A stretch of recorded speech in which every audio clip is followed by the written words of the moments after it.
امید ہے آپ تمام لوگ بخیر و عافیت ہوں گے۔ سورہ مومنون کی آیت نمبر 24 کی تفسیر میں مولانا سید ابو الاعلیٰ مودودی رقم تراز ہیں۔ ہم چاہتے ہیں کہ اس تفسیر کو آپ تمام لوگوں تک شیئر کریں۔ ممکن ہے کہ اس میں ہمارے لیے بہت کچھ سیکھنے کا سامان ہو۔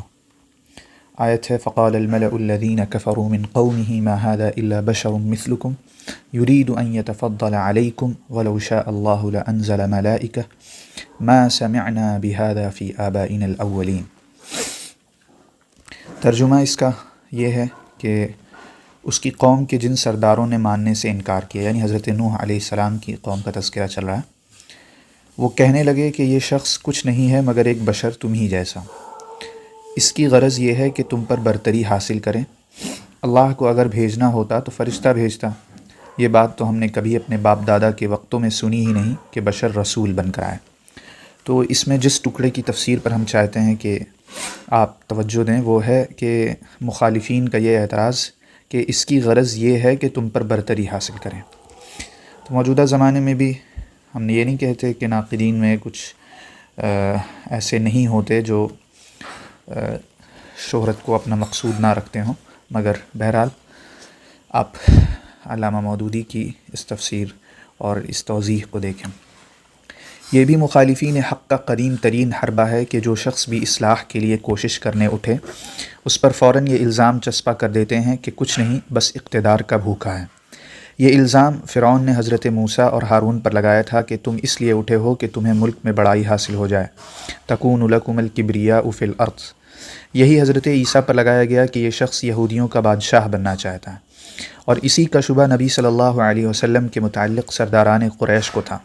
چنانچہ کئی مرتبہ انہوں نے آپ سے یہ سودا کرنے کی کوشش کی کہ اگر اقتدار کے طالب ہو تو اپوزیشن چھوڑ کر حزب اقتدار میں شامل ہو جاؤ، تمہیں ہم بادشاہ بنا لیتے ہیں۔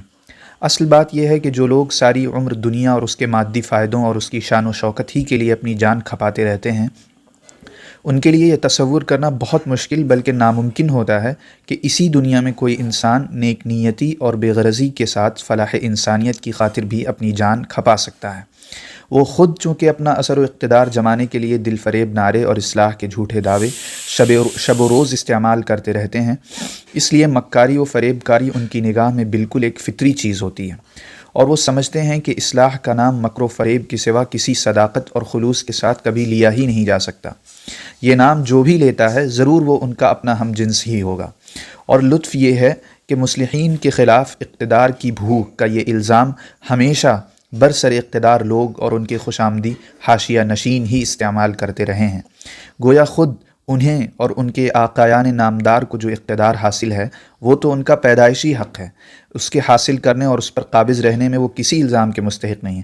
البتہ نہایت قابل ملامت ہے وہ جس کے لیے یہ غذا پیدائشی حق نہ تھی اور اب یہ لوگ اس کے اندر اس چیز کی بھوک محسوس کر رہے ہیں۔ کیا خوبصورت توضیح مولانا نے لکھی ہے، اور اس میں گویا خلاصہ پیش کر دیا ہے کہ ہر دور میں کسی بھی جماع نظام پر تنقید کرنے والوں کو کن کن چیلنجز سے گزرنا پڑ سکتا ہے، انہیں بھوک کے طعنے ملیں گے، اور جیسا کہ مولانا نے کہا کہ جو خود اقتدار پر بیٹھے ہوئے ہوتے ہیں ان پر تو کوئی یہ الزام تراشی نہیں کرتا کہ انہیں اقتدار کی بھوک ہے، مگر جو اصلاح کی بات کرتے ہیں ان پر فوراً یہ الزام لگا دیا جاتا ہے کہ یہ در حقیقت اصلاح ان کا مقصود و مطلوب نہیں بلکہ افساد اور اپنی ناموری اور اپنے آپ کو بڑا دکھانا مقصود ہے۔